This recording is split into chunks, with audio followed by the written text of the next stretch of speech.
falando, né, que antes de Jesus multiplicar os pães ali em Mateus 14, ele fica sabendo da morte de João Batista, isso mexe com ele pega um barco, se retira, e a gente imagina ali que ele foi se recompor, né, gente? Então, nós passamos por momentos assim, que às vezes a gente quer ser forte, né? A gente sabe que não depende só de nós, que a gente depende do Senhor, mas mesmo assim, às vezes o nosso coração parece que se derrete dentro de nós, né?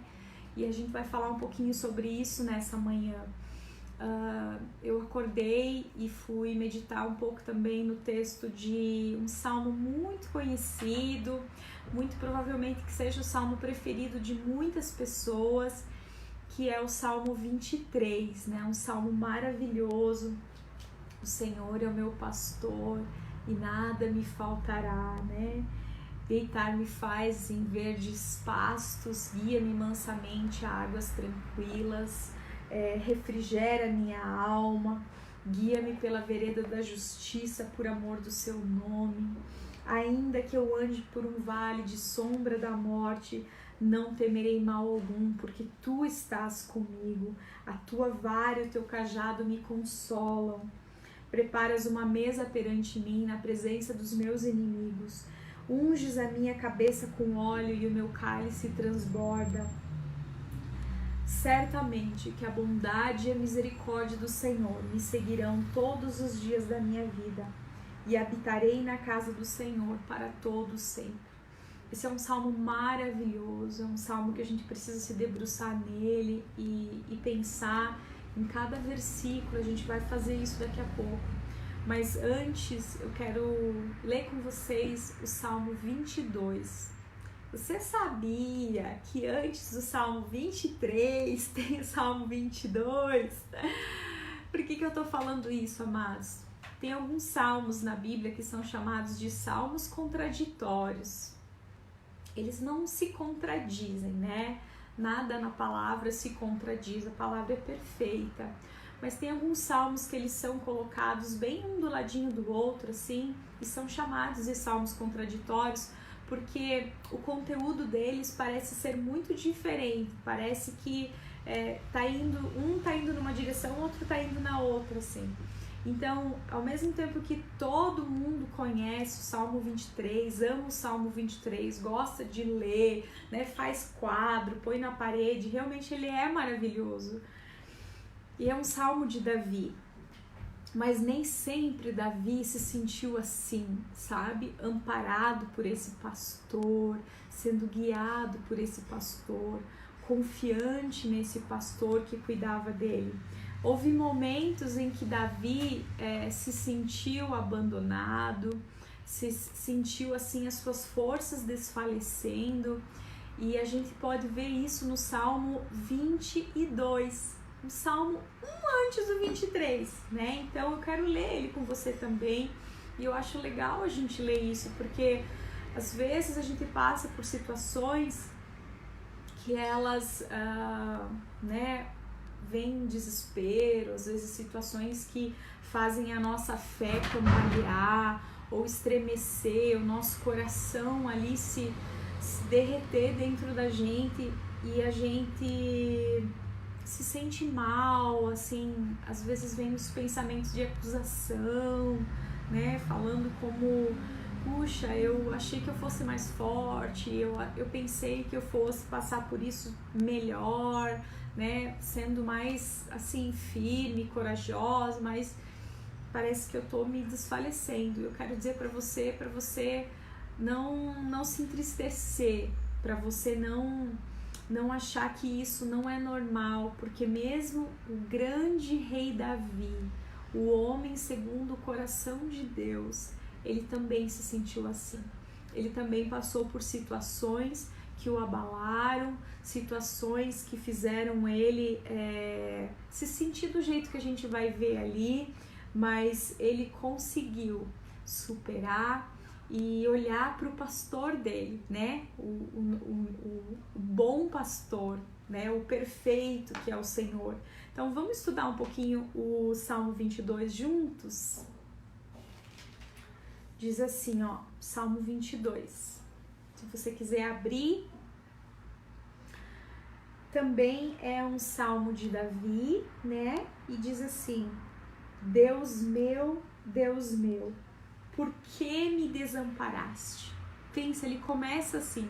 Esse é um salmo que ele é chamado também de salmo messiânico, porque tem muitas profecias aqui a respeito daquilo que Jesus, né, centenas de anos depois, iria passar. Então a gente vê ali muitas situações que o próprio Jesus viveu. Então Davi começa assim: meu Deus, por que você me desamparou? Por que você me abandonou? Né? Falando assim, cadê você? Sabe? Davi falando isso, né? Por que se acham longe de mim, minha salvação, as palavras de meu gemido? Né? Falou assim, por que parece que está longe? O Senhor é a minha salvação. Parece que as palavras do meu gemido, do meu socorro, do meu grito de socorro, parece que está tão distante de ti, Senhor. Onde você está? Ele diz assim no versículo 2: Deus meu, clamo de dia, não me respondes, também de noite, porém não tenho sossego.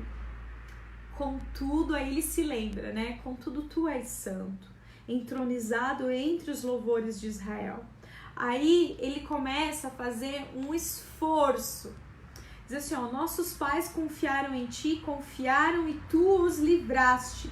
A ti clamaram e escaparam, confiaram em ti e não foram envergonhados. Parece que ele está falando assim, mas eu não posso desfalecer na minha confiança no Senhor, porque os meus pais confiaram no Senhor, os nossos antepassados confiaram no Senhor, e eles não foram decepcionados. O Senhor continuou fiel para com eles. Então, se o Senhor foi fiel com eles, o Senhor vai ser fiel comigo. Então, eu não posso desfalecer na minha confiança no Senhor. E aí vai continuando, amados. No versículo 7 e 8 diz assim, ó, 12 e 6, né? A gente tá indo na sequência. Mas eu sou verme e não um ser humano, afrontado pelos homens e desprezado pelo povo. Todos os que me veem zombam de mim, fazem caretas e balançam a cabeça, dizendo: confiou no Senhor, ele que o livre, salve-o, pois nele tem prazer. Olha só, gente, exatamente o que Jesus passou na cruz, né? As mesmas afrontas, a mesma zombaria que Jesus ouviu, eles falando assim, ele não dizia que era Deus, então ele que se salve a si mesmo, né? Então aqui a gente viu Davi falando, dizendo, confiou no Senhor, ele que o livre, salve, pois nele tem prazer. Ai, que difícil, né? Que difícil quando você está enfrentando uma situação que você sente zombaria, você sente aqueles que se alegram com a queda de alguns, você sente os olhares, ou você sabe que há um burburinho, né? Bem feito, foi bem feito para aquela pessoa. Há quem se alegre com a desgraça dos outros. Isso é muito triste, né? Davi estava passando por isso. Ele estava ali numa situação que ele está dizendo assim, tem pessoas zombando de mim. Tem pessoas dizendo, falando para mim, confiou no Senhor, ele que o livre. Mas Davi não era aquele que falava de Deus, que Deus é poderoso, que Deus é fiel, que Deus é rico, que ele é todo poderoso. Então, né, fulano que falava tanto de Deus, que Deus o ajude agora. Uau, amados, que fortes, né? O mundo todo passando por essa situação que nós estamos enfrentando, e os filhos de Deus, aqueles que creem e servem o Senhor, nós não estamos livres de passar por tudo isso junto, né? A palavra nos fala assim. Então, nós não estamos livres de enfrentar uma crise econômica, nós estamos sofrendo também na nossa carne, na nossa família, na nossa casa, tudo que está acontecendo, né? Essa questão da pandemia.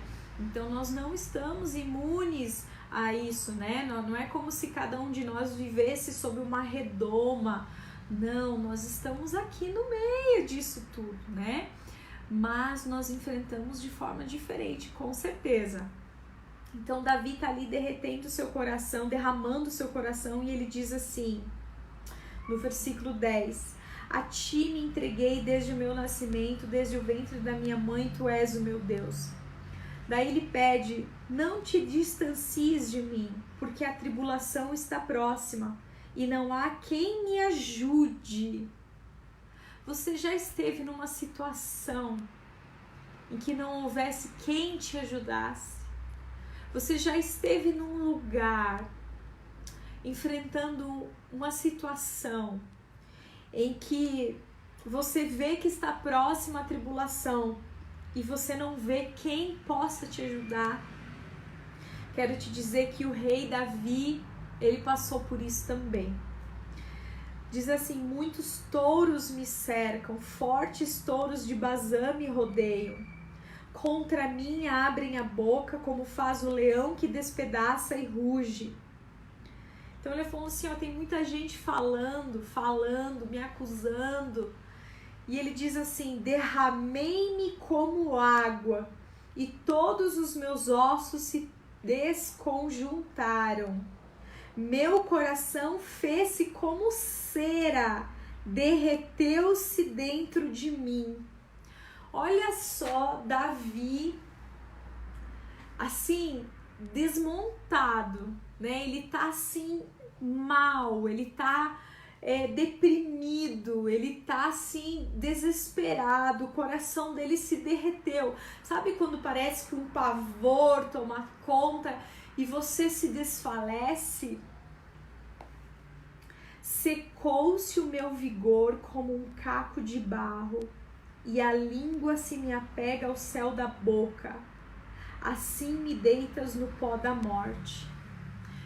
Engraçado porque às vezes a gente ouve falar, né, das descrições de como que as pessoas se sentem quando elas estão tendo uma crise de pânico, uma crise de ansiedade. Uma das coisas é a boca seca, né? Sentem a boca seca. Ele diz assim: a língua se me apega ao céu da boca. Ele tá falando assim, a minha boca tá seca, eu não consigo nem falar, eu não consigo nem clamar, né? Olha o lugar, a escuridão, o poço onde o rei Davi se encontrava.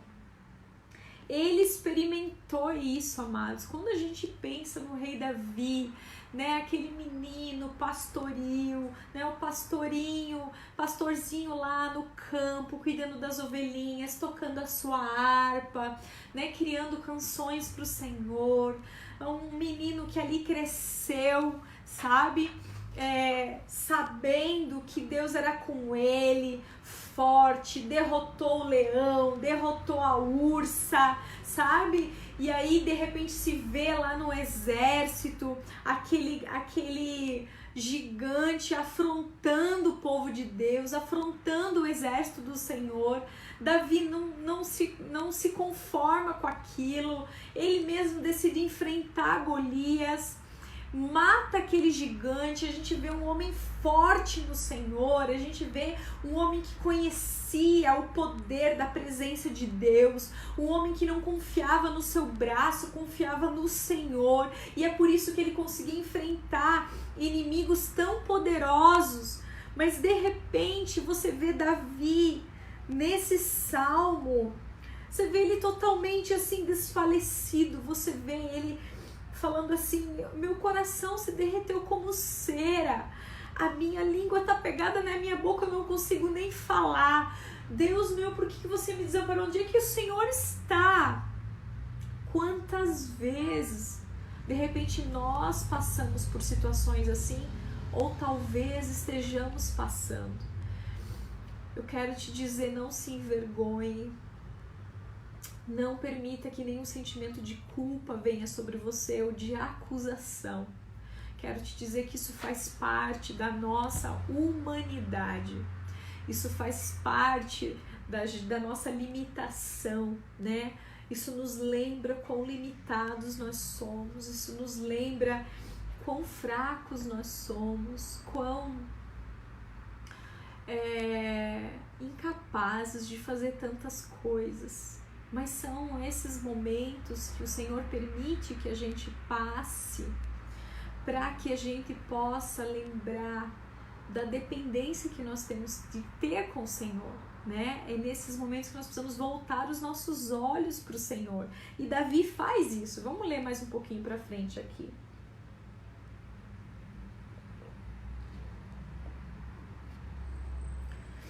Tem outras partes aqui que vão falar dos momentos em que Cristo viveu, né? Cristo, quando ele diz assim, repartem entre si as minhas roupas e sobre a minha túnica lançam sortes. Olha o rei Davi descrevendo parte do sofrimento que o próprio Cristo iria padecer.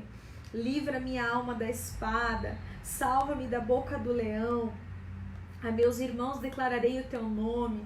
E aí ele vai mudando ali, ele vai voltando os seus olhos para o Senhor também. E ele diz assim, 28, pois do Senhor é o reino, é Ele quem governa as nações. Todos os ricos da terra hão de comer e adorar, e todos os que descem ao pó se prostrarão diante dele, até aquele que não pode preservar a própria vida. A posteridade o servirá, e se falará do Senhor à geração vindoura. Virão e anunciarão a justiça dele. Ao povo que há de nascer contarão que foi ele quem o fez. Então você vê que depois Davi, ele começa a voltar os olhos, a se lembrar do Senhor. Ele tira um pouco os olhos daquilo que ele estava vivendo. Primeiro ele descreve, né? Toda a situação que ele está vivendo, o que as outras pessoas estão falando, como que ele está se sentindo, que ele tem buscado o Senhor, ele não tem encontrado, ele abre, rasga o coração dele ali e ele vai falando. Só que depois, ele começa ali no versículo 23, fala, louvem o Senhor, vocês que o temem, glorifiquem-no todos vocês, descendência de Jacó, temam-no. Então ele começa a se voltar, olha, ainda assim, vamos adorar a Deus, louvem o Senhor, porque Ele é maior, porque é Ele que governa as nações, sabe? Então ele começa a voltar os seus olhos para o Senhor. E isso é maravilhoso, né? Aí nós então chegamos no Salmo 23, que maravilhoso, né? Então a gente vê Davi, que ele era homem como nós, ele sofria como nós, seu coração se desfalecia muitas vezes como o nosso, né? Pode desfalecer, mas ele não parava ali, ele dava um passo a mais e ele voltava então os seus olhos para o Senhor. E é o que nós precisamos fazer, e é disso que eu quero falar também nessa manhã, né? Agora, entrando no Salmo 23, ele diz assim, o Senhor é o meu pastor, nada me faltará. Ele me faz repousar em pastos verdejantes, leva-me para junto das águas de descanso. Sabe, amados? Muitas vezes nós estamos sendo conduzidos por várias coisas que não são o nosso pastor, né? Somos conduzidos pela nossa própria sabedoria, somos conduzidos, a gente já entra assim no automático, né, muitas vezes. E aqui ele diz assim, o Senhor é o meu pastor, e é Ele que me guia, né, a pastos verdejantes, é Ele que me guia a águas de descanso, a águas tranquilas. Então nós estamos vivendo um momento em que nós precisamos parar para analisar quem tem nos guiado. Estamos nos guiando por quem? Nós precisamos nos deixar ser guiados pelo bom pastor, pelo bom pastor. Ele quer nos guiar a estes pastos verdejantes. Amados, que coisa mais linda é isso, né? Davi sabia o que ele estava falando, ele era pastor de ovelhas. Então ele sabia como era precioso você ser conduzido a águas de descanso, né? Às vezes quando a gente se vê, a gente se coloca em situações em águas turbulentas, né? Em lugares difíceis de você passar, mas o Senhor nos conduz junto a águas tranquilas, águas de descanso. Ele tem refrigério para nossa alma. Refrigera minha alma, guia-me pelas veredas da justiça, por amor do seu nome. É maravilhoso, porque mesmo no meio de situações assim tão difíceis como a que todo mundo está passando, o Senhor pode trazer refrigério para nossa alma, Ele pode trazer descanso para nossa alma. E eu gosto quando Ele fala também assim, guia-me pelas veredas da justiça. É muito sério o que eu vou falar agora, amados. Quando nós estamos enfrentando uma situação dessa, que faz acionar em nós instintos de sobrevivência, instintos assim de eu preciso fazer o que eu preciso fazer para eu conseguir sobreviver a isso que está acontecendo. Então, nesse momento, nós podemos ser tentados a negociar a retidão, a justiça. Nós podemos ser tentados a deixarmos de ser generosos, misericordiosos e justos, né? Talvez para salvar a nossa pele, a gente comece a negociar valores e princípios. E isso é terrível, isso é terrível. Quando eu estava pensando sobre isso, o Senhor me lembrou de Mateus 16, do 25 ao 27, eu quero ler com vocês, daí a gente volta no Salmo. Se você está acompanhando, pode deixar o teu dedinho aí no Salmo. Mateus 16 diz assim, ó, versículo 25 a 27. Pois quem quiser salvar a sua vida, a perderá. E quem perder a vida por minha causa, esse a achará. De que adiantará uma pessoa ganhar o mundo inteiro e perder a sua alma? Ou o que dará uma pessoa em troca de sua própria alma? Veja que sério que é isso, né? Aquele que quiser salvar a sua vida, perdê-la-á. Então nós precisamos tomar muito cuidado, porque se nós amarmos a nossa vida de tal forma que a gente negocie tudo para preservá-la, né?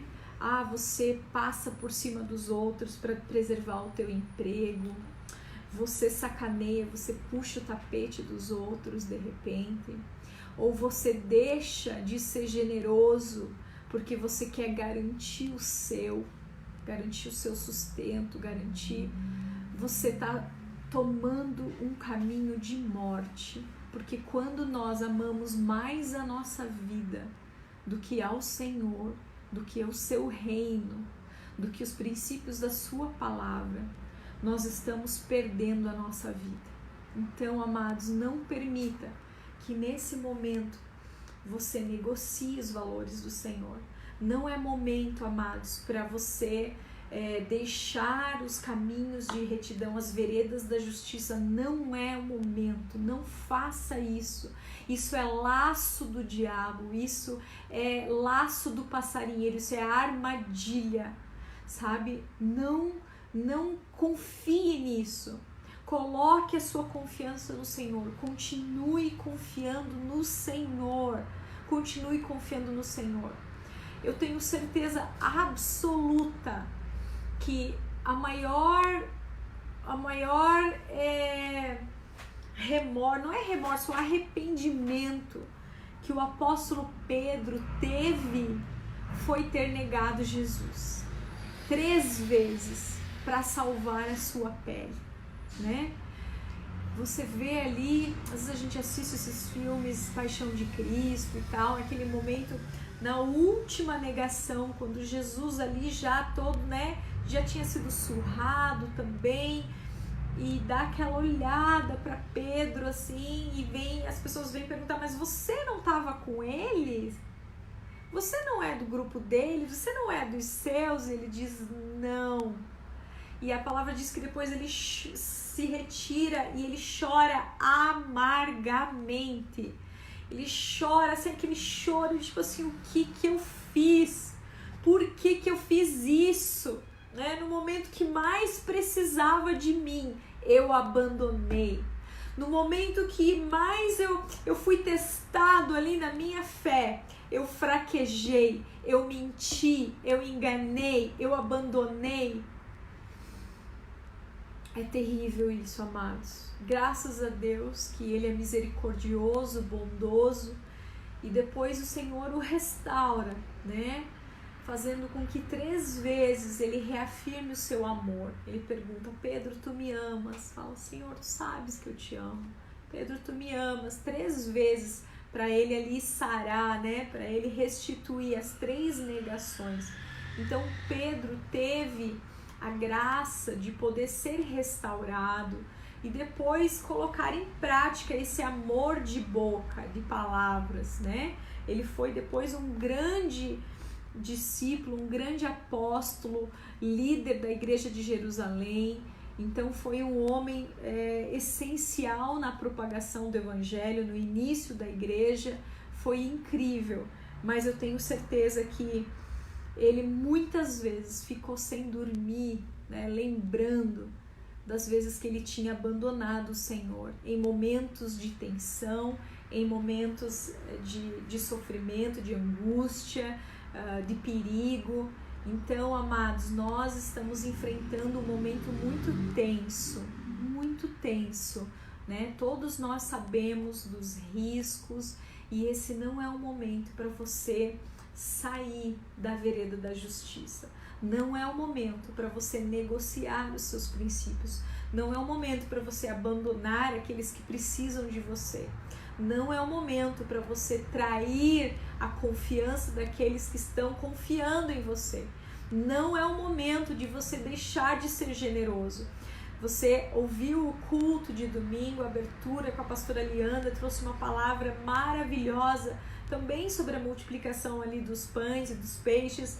O que teria acontecido se aquele menino, no meio daquela necessidade, longe, né? Longe de um mercadinho, longe da geladeira de casa, se ele tivesse olhado para aquela multidão e pensado assim: eu é que vou guardar esses pãezinhos, esses peixinhos para mim, eu tô garantido. Se ele tivesse feito isso, ele teria teria impedido ali que toda aquela multidão usufruísse de um grande milagre do Senhor. Você veja que a generosidade dele, o desprendimento dele pôde oportunizar que todas aquelas pessoas recebessem da parte do Senhor. Então não é o momento de nós sermos egoístas, né? Não é o momento de nós pensarmos somente em nós. É o momento de nós estendermos a nossa mão. É o momento de nós estarmos presentes, de nós olharmos as necessidades ao nosso redor e de nós não mudarmos a nossa postura, porque a nossa sobrevivência está em risco. A nossa sobrevivência depende do Senhor e vai ser conforme Ele quiser. Amém, amados? Continuando no Salmo 23, então, diz assim: ainda que eu ande pelo vale da sombra da morte, eu não temerei mal nenhum, porque tu estás comigo. O teu bordão e o teu cajado me consolam.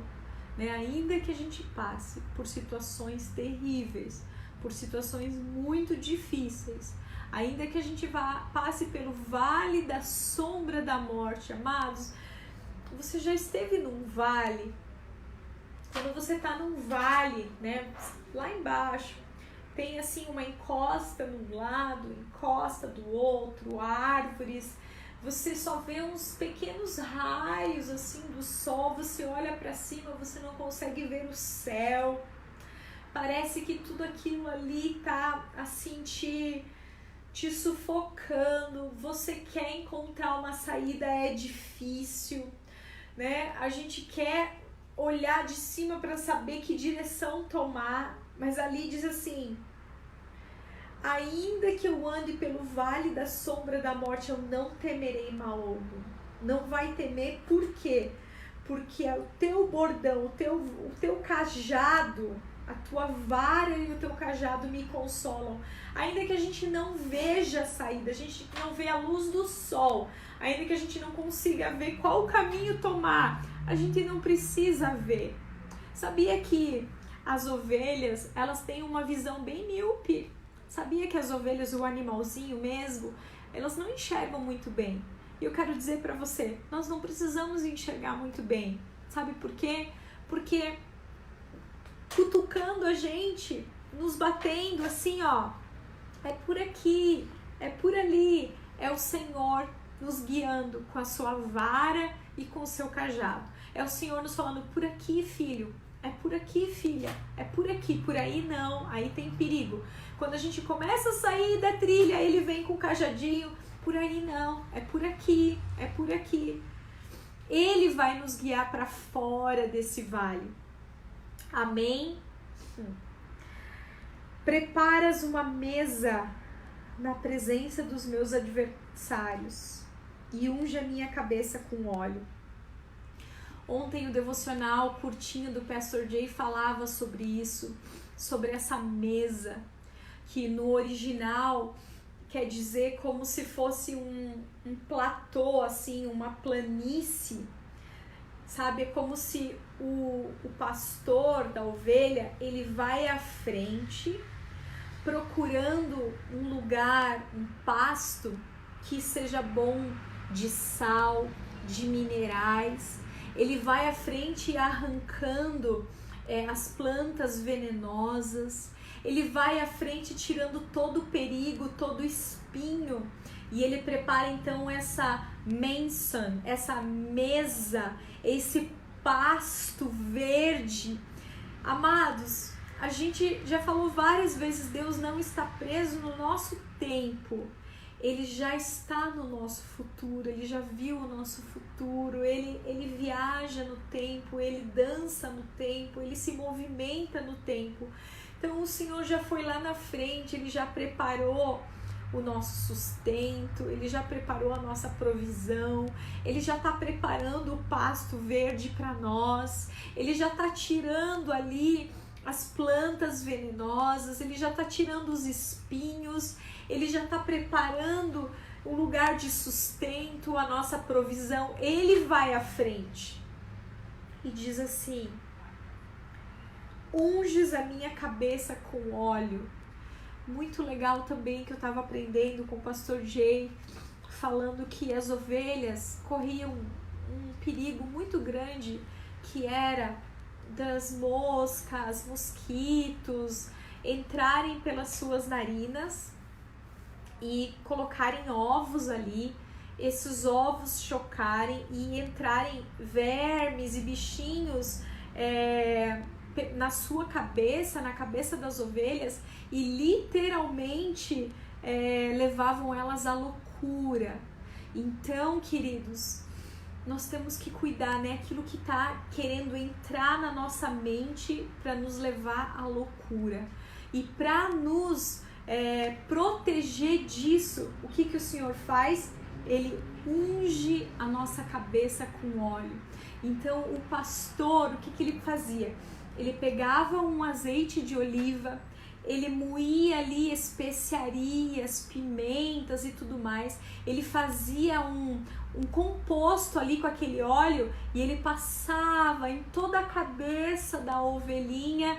E a gente sempre pensa, né, em unção com poder, mas nesse texto a unção significa proteção.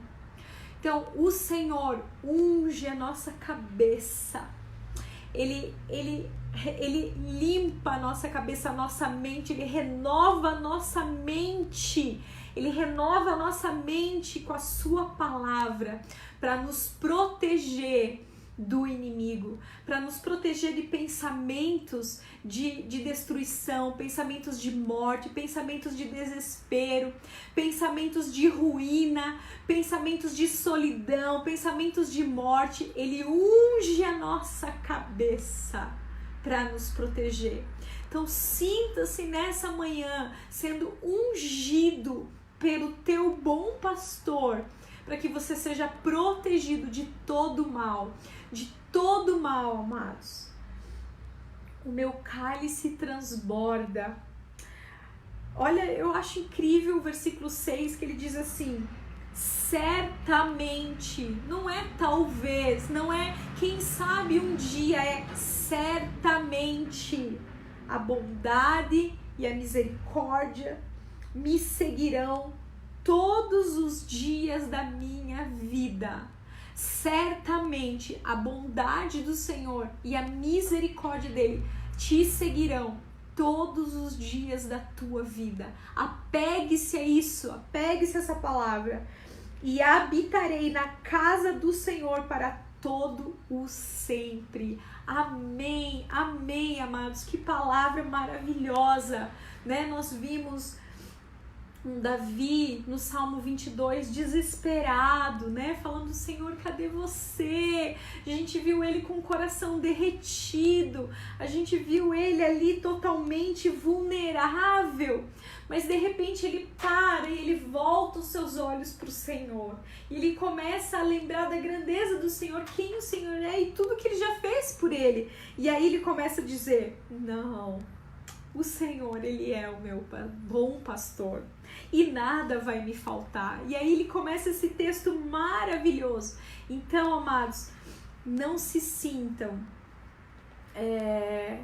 acusados, culpados, mal por terem os momentos que a gente fraqueja na fé, que a gente fica mais vulnerável, que às vezes bate um desespero no nosso coração. E nós precisamos fazer como Jesus, entrar num barquinho, se retirar, para a gente se recompor, né? A gente precisa voltarmos a nossa atenção para o Senhor. A gente precisa parar, ir aos pés da cruz, respirar forte, né?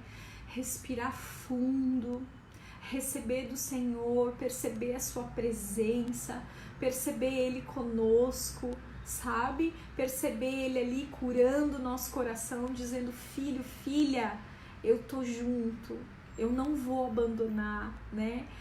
Se estamos enfrentando um vale de sombra de morte, eu vou tirar vocês daí, sou eu que conduzo, é Ele que guia com o seu cajado, com a sua vara, Ele vai nos tirar dali, e Ele vai nos levar a um lugar onde há pastos verdejantes, onde há águas tranquilas.